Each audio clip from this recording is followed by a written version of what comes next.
outside we have a wonderful view of the London's most famous landmark, the House of Parliament, and the clock tower known as Big Ben. You may think you can see Big Ben, but it's actually the 13.5-ton bell inside. The tower was renamed in 2012 the Elizabeth Tower for the Diamond Jubilee of Queen Elizabeth II. There are also four smaller bells inside known as the Westminster chimes, which toll at the quarter of the hour. This clock has kept time for the nation for over 150 years.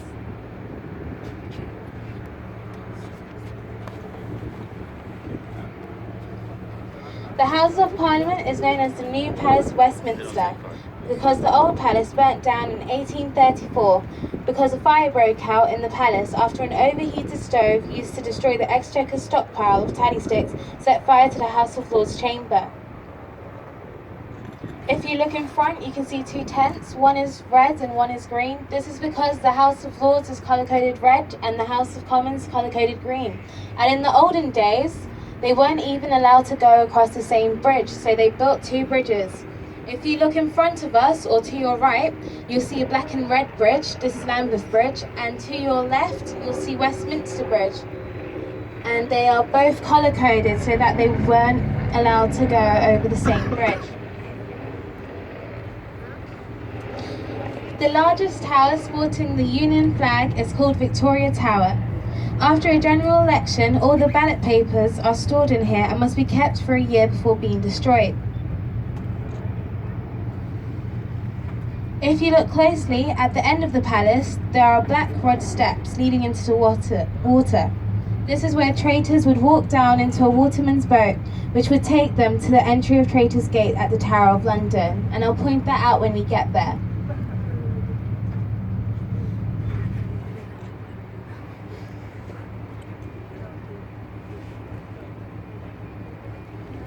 Also, feel free to wave at strangers because it's the only time that you can wave and not get arrested.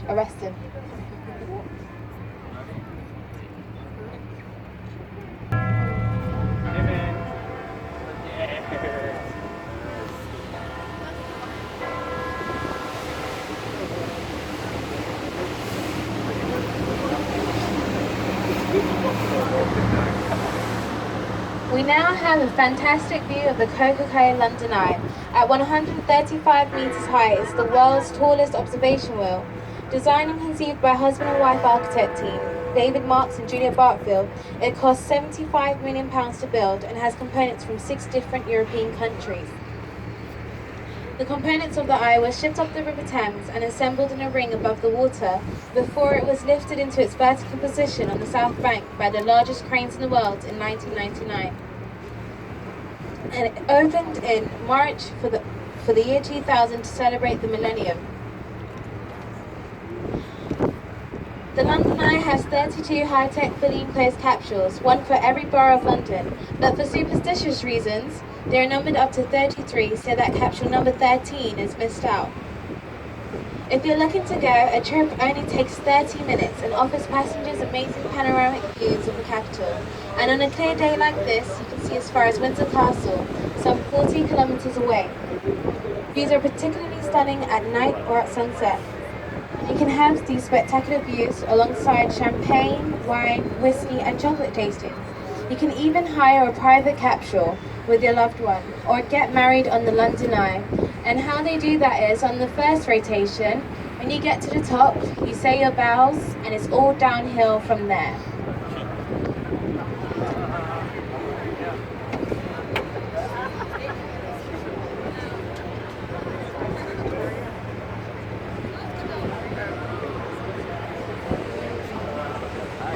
We're just going under the Golden Jubilee bridges.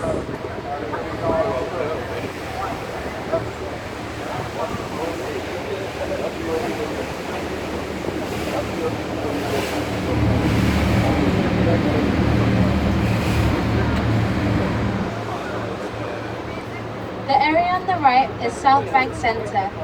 The first building facing the river is the Royal Festival Hall, a world-class concert hall, home to the London Philharmonic Orchestra and built in 1951 for the Festival of Britain. Next to this are the Queen Elizabeth Hall and Purcell Room, where smaller concerts are held, and behind these is the Hayward Gallery. If you look closely on the Queen Elizabeth Hall, you will see a ship on top of the roof. It's not just a ship, but a hotel for two. It's called A Room for London. It's a lottery hotel, and it can take up to 2 years before you get chosen. And if you're lucky enough, you can stay there for just one night and pay £400.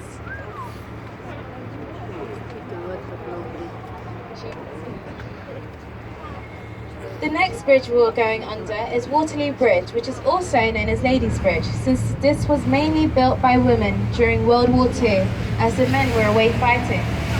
Although we don't have photo material, there are 3 facts to support it. Fact 1, this is the only bridge in London built on time. Fact 2, this is the only bridge in London built under budget. And fact 3, this is the only bridge that cleans itself because the ladies use Portland stone, and this has the ability to clean itself during rain. But one gentleman told me, isn't it because this bridge, like ladies, go on and on and on?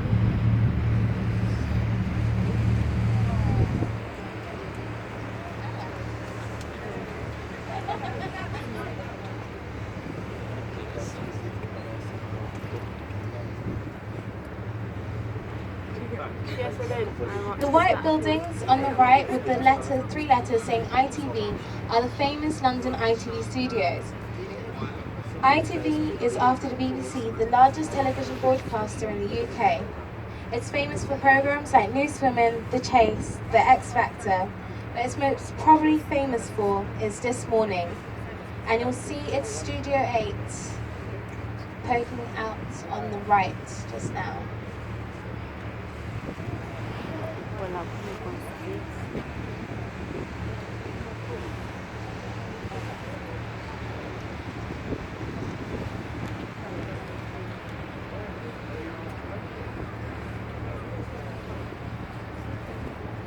On the right, the building with the tower with the letters OXO printed on it is the OXO Tower. Once a meat production warehouse, this building was owned by the company who makes OXO stock cubes, which are still popular till this day. The letters OXO are in fact red stained glass windows that illuminate when the light is front, and was completed in 1710 to replace the original medieval cathedral that was destroyed by the Great Fire of London. This is one of the largest domed cathedrals in the world, at 365 feet high, 1 foot for every day of the year. Many famous people are buried here or have memorials inside, including Lord Nelson, Florence Nightingale, the Duke of Wellington, and Sir Christopher Wren himself.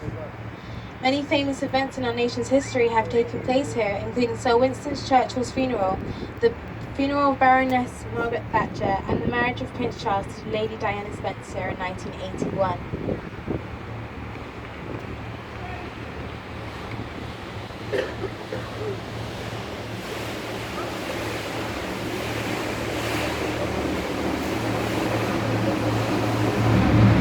We're now going under Blackfriars Bridges.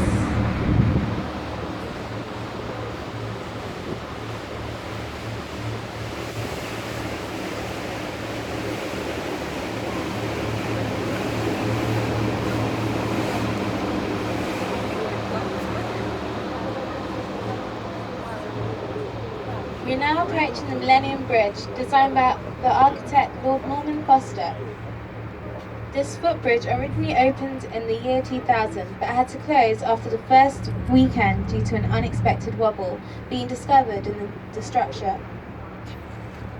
It has ever since been nicknamed the Wobbly Bridge, but was reopened 18 months after its closure with the wobble being taken away.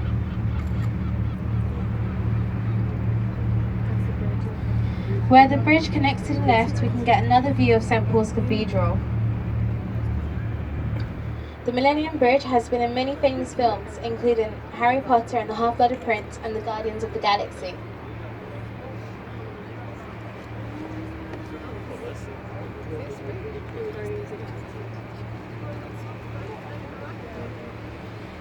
This roof is a detailed reproduction of Shakespeare's Globe Theatre, built near the site of the original theatre where many of Shakespeare's plays were first performed. It's now putting performances during the summer months, with the season of love. We're sometimes encouraged to jeer at the actors, just like Shakespeare's audience would have done. A standard ticket can cost you as little as £5, but be aware that you'll be standing for 3 hours. Ahead of us is Southwark Bridge, also known as the Lonely Bridge because it has the lowest footfall of all the bridges.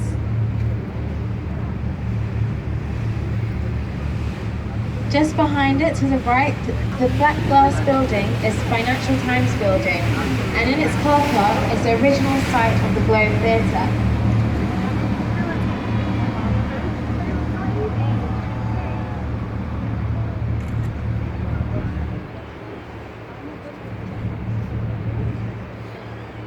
The Anchor Pub used to be the changing rooms for all the actors who used to perform in Shakespeare's theatre.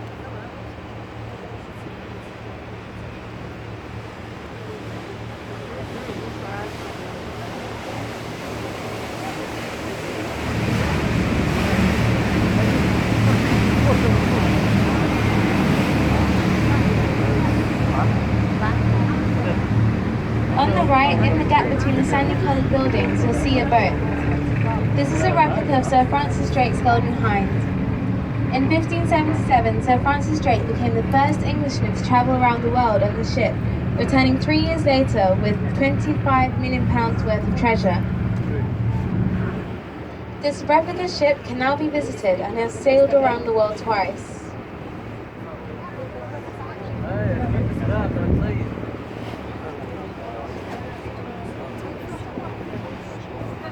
To your right, you can see the tall glass building that looks like a broken glass. It's actually called the Shard.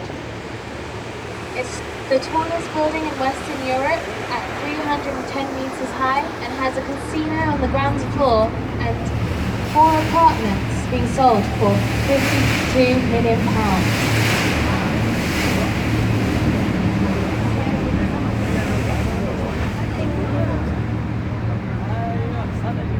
So, can anyone tell me which one's London Bridge? The bridge in front or the bridge behind? No? No one? Oh, yeah, you're right. It is the one behind. The one in front is Tower Bridge.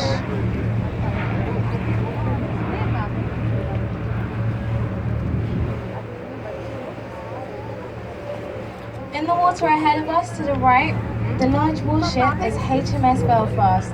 This 11,500-ton cruiser was the largest cruiser in the British fleet in World War II. It participated in the Russian convoys in World War II, D-Day, as well as the Korean War. Its guns can fire up to 12 miles, that's as far as Kew Gardens or Croydon. And it was built in the same boatyards where the ill-fated Titanic was built. It's now part of the Imperial War Museum.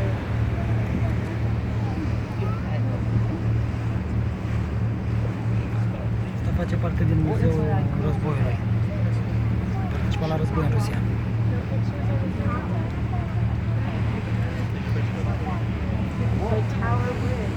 Uite și de aici poți să faci plăcere. I'm just saying.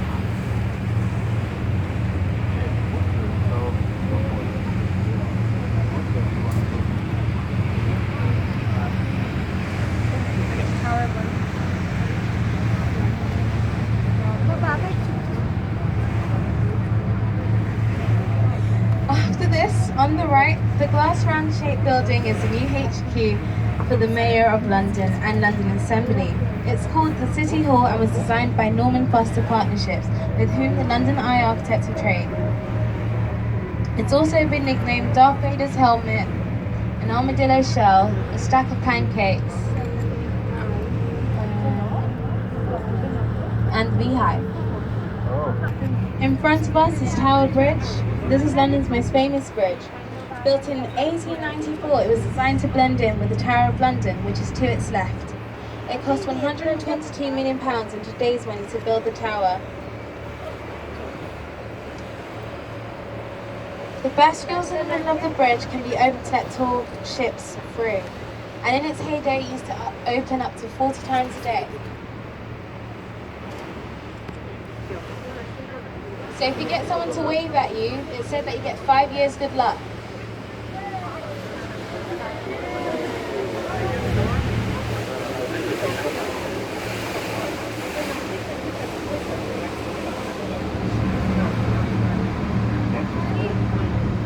Ironically, one of the few times that the Bastille was ever jammed was on the bridge's opening ceremony.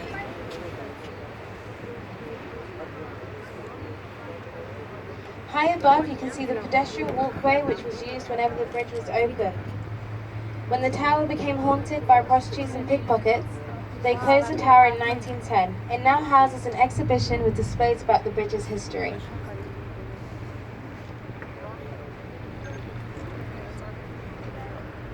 We are now